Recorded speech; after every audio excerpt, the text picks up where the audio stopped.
معاویہ نے ایک دن اپنی مجلس میں لوگوں سے پوچھا کہ بتاؤ میری شان زیادہ ہے یا حسن کی شان زیادہ ہے؟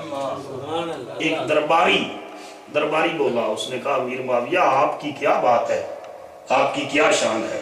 امیر معاویہ نے کہا شٹ اپ، تجھے پتہ نہیں حسن کون ہے؟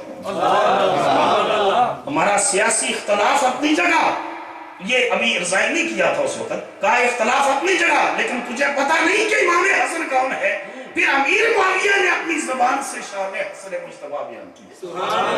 آپ نے اس درباری کو کہا کہ اس حسن وہ ہیں جس کا نانا نبیوں کا سردار ہے۔ حضرت امیر معاویہ نے کہا کہ حسن وہ ہیں جن کا بابا علی ولیوں کا سردار ہے۔ کہا حسن وہ ہیں جن کی ماں جنت کی عورتوں کے سردار ہے، اور کہا حسن وہ ہے کہ جن کے جو ہے وہ ماموں قاسم بن محمد ہے۔ کہا حسن وہ ہے جن کی خالہ زینب بنت محمد ہے۔ یہ سارے رشتے گنوائے، چچا کے بھی اور سارے ننیال ددیال کے رشتے گنوا کر امیر معاویہ نے کہا بتاؤ یہ رشتے میرے اندر ہیں؟ کہا نہیں۔ کہا پھر حسین حسن کے پاؤں کی گرد کو بھی امیر معاویہ نہیں پوچھ سکتا۔ یہ شان امام حضرت امیر معاویہ نے خود اپنی زبان سے امام حسن مجتبیٰ کو دیا۔ اس کا مطلب یہ ہے کہ جو جملہ بھی آپ نے سنا علامہ صاحب سے بھی کہ جن کے ساتھ امام حسن کی صلح ہے ان کے ساتھ ہماری بھی صلح ہے، بولو سارے ان کے ساتھ ہماری بھی صلح ہے۔ اور آج کی یہ کانفرنس کرنے کا مقصد بھی یہ ہے کہ بلا شبہ امام حسین کے قدموں کی خاک ہماری آنکھوں کا سرما، ان کے جوڑے ہمارے سر کا تاج، بولو نا مجھے، ان کے جوڑے ہمارے سر کا تاج۔ لیکن بھائی امام حسین کے ساتھ ساتھ امام حسن جو بڑے بھائی ہیں، ابھی یہ بچے تھے دونوں، مطلب یہ ہے کہ ٹین ایج میں تھے، کسی بات پر ناراضگی ہو گئی۔ جب ناراضگی ہوئی تو امام حسین نے ایک دن بھی گزرا، دوسرا بھی، تیسرے دن امام حسین نے ان کا جا کر دروازہ نوک کیا امام حسن کا۔ جب وہ باہر نکلنے لگے تو یہ بھاگ کر واپس آ گیا اپنے کمرے میں۔ اب امام حسن آئے اور انہوں نے کہا حسین کیا بات ہے، ایک تو تم میرے ساتھ ناراض ہو اور اوپر سے میرے ساتھ مذاق کرتے ہو، یہ کیا بات ہے، ناراض بھی ہو اور مذاق بھی کرتے ہو؟ تو انہوں نے کہا کہ میں مذاق نہیں کرتا۔ امام حسین نے کہا بھائی جان مذاق نہیں کرتا، نانا جان نے فرمایا تھا کہ مسلمان کے لیے زیبا نہیں ہے کہ تیسرے دن کا سورج ڈوبے اور وہ ابھی تک ناراض ہے۔ نانا جان کی اس ارشاد پاک کی تعمیل میں آ کر دروازہ نوک کیا ہے۔ تو انہوں نے امام حسن نے کہا کہ یہ بات تو ٹھیک ہے نانا جان کا ارشاد پاک، پھر بھاگ کر آ کیوں گئے ہو؟ پھر وہاں کھڑے رہنا تھا نا، میرے ساتھ ملاقات کرتے اور راضی ہو جاتے۔ کہا اس لیے واپس آیا ہوں، آقا نے فرمایا جو پہلے راضی کرے گا پہلے جنت میں جائے گا۔ تو میں نے سوچا نا آپ میرے بڑے بھائی ہیں، حسن ہے نا، بڑے بھائی ہیں، تو میں نے کہا حسین بعد میں جنت میں جائے، میرا بھائی حسن پہلے جنت میں جائے، وہ تو حسین سے بھی پہلے جنت میں جانے والا۔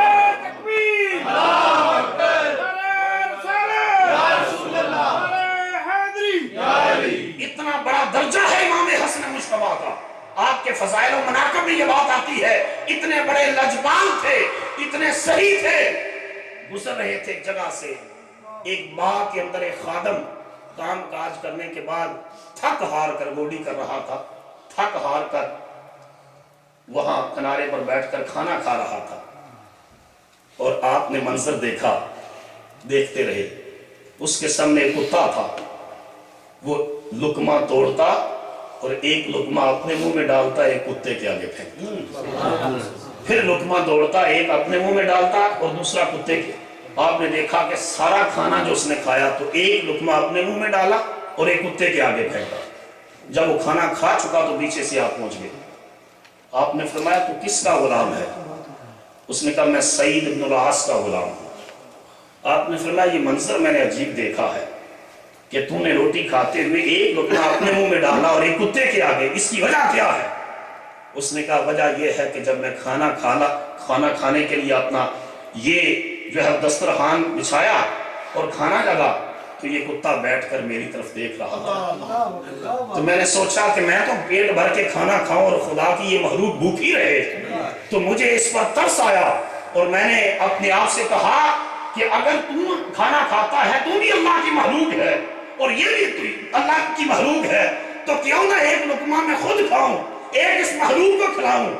اس کی سوچ کی پاکیزگی پر امام حسن کو رشک آیا۔ امام حسن مجتبی کو اس کی سوچ کی پاکیزگی پر رشک آیا۔ آپ نے فرمایا پھر بول تو غلام کس کا ہے؟ کہا سعید بن العاص کا۔ آپ وہاں سے ہی پلٹے اور سعید بن العاص سے کہا کہ غلام مجھے بیچ دو،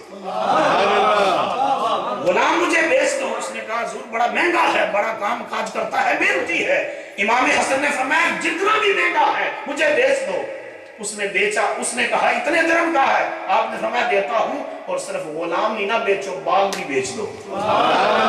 حسن مجتبی باغ بھی رہتا ہے، باغ بھی لیا، غلام بھی لیا، اور سودا کر کے اس سے کہ پیسے تجھے پہنچ جائیں گے، واپس آئے، اس انہی قدموں پر واپس آئے، اور اس خادم سے کہا آج کے بعد تو سعید بن العاص کا غلام نہیں، آج کے بعد تو حسن مجتبی کا غلام ہے۔ آج کے، اور قربان جائے گے نا ذرا اس پر اونچا بولو، جس کو حسن مجتبی اپنا غلام کہے۔ ہم کہتے ہیں کہ ہم جتنے بھی پڑھے لکھے ہوں اس غلام کی شان زیادہ ہے جس کو حسن خود اپنا غلام کہے۔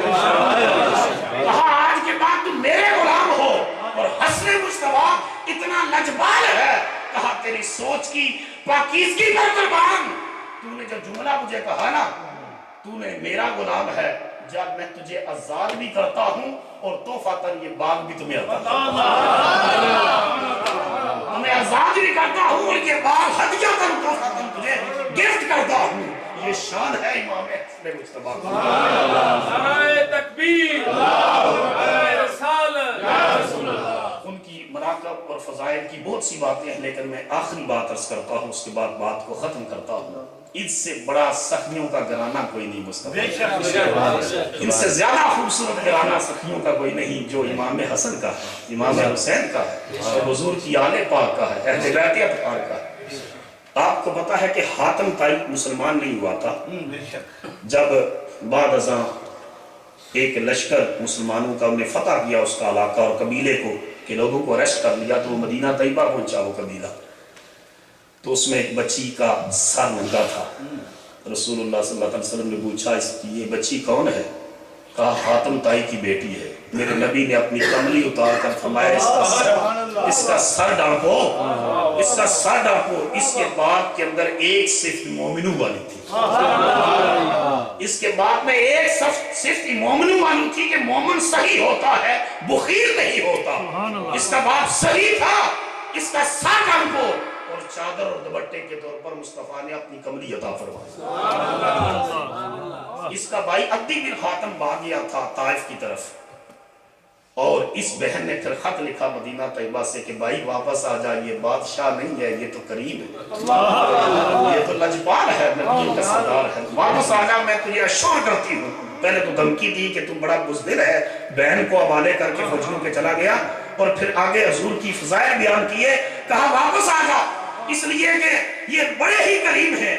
عدی بن حاتم طائف سے چلا، اور اس نے کہا کہ میں دیکھوں گا، دل میں یہ بات طے کر لی، دیکھوں گا، ایک دو نشانیاں سوچیں، اگر یہ پوری ہوئی تو میں سمجھوں گا محمد صلی اللہ علیہ وسلم اللہ کے نبی ہے، اگر پوری نہ ہوئی تو پھر میں کلمہ نہیں پڑھوں گا۔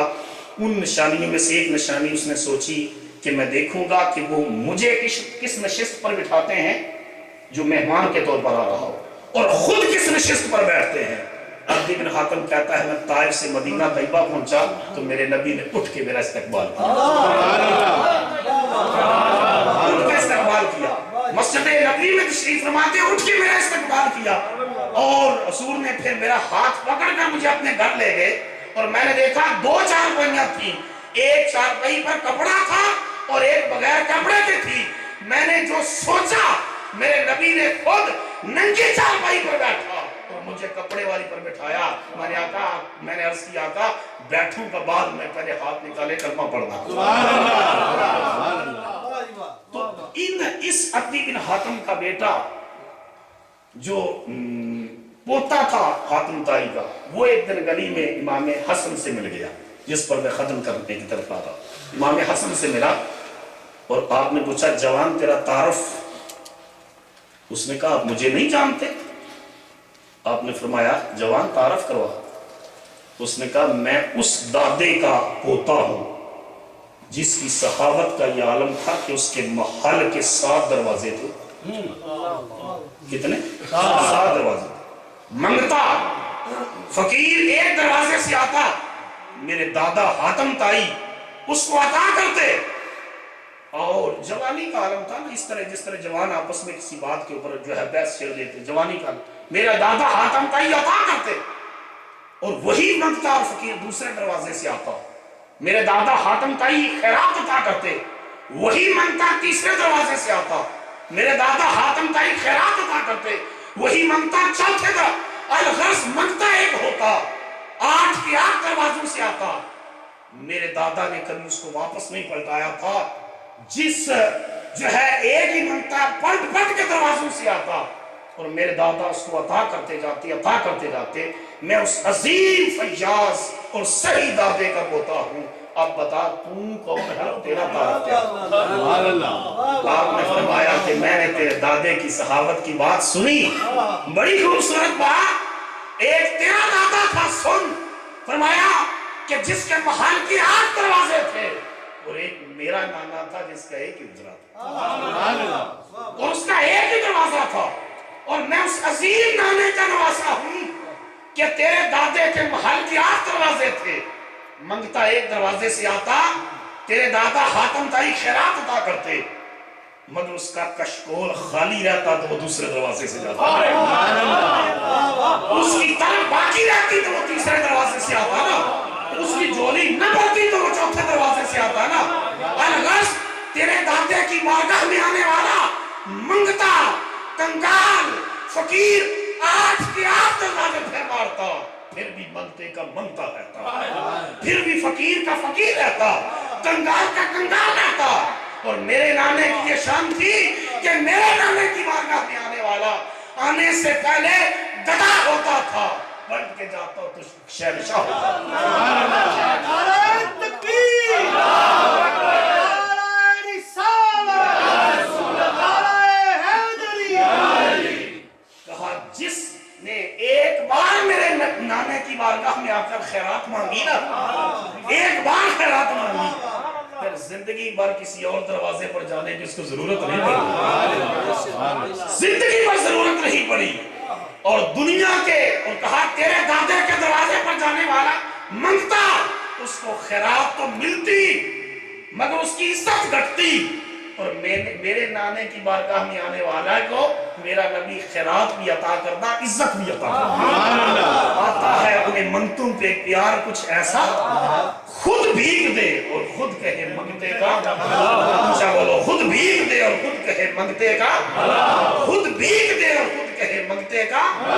میرا نبی برتن بھی عطا کرتا ہے، عزتیں بھی عطا کرتا ہے، خیرات بھی عطا کرتا ہے، شانیں بھی عطا کرتا ہے، اور نسلوں کی محرومیاں اور محتاجیاں بھی میرا نبی مٹا دیتا ہے. ایک بار جو آیا پھر قیامت تک، جو صدیق ایک بار آیا قیامت تک لوگوں کی زبانوں پر صدیق کی طرح جاری ہے. ایک بار عمر آیا جو ابھی آپ نے سنا کہ گھونٹوں کا چرواہا تھا، مصطفیٰ کے در پر آیا اور 24,55,000 مربع میل اسلامی ریاست کا سربراہ بنا دیا.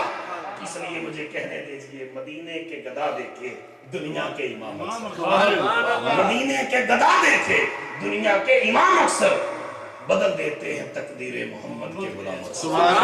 انشاءاللہ حضرت علامہ صاحب نے اعلان فرمایا کہ اگلے سال بڑی تسک و احتشام کے ساتھ عظیم الشان امام حسن مجتبیٰ رضی اللہ تعالیٰ عنہ امیر المومنین امام حسن مجتبیٰ کانفرنس ہوگی. انشاءاللہ باقی آپ کے فضائل و مناقب کا بیان اگلے سال ہوگا. وما علینا الا البلاغ.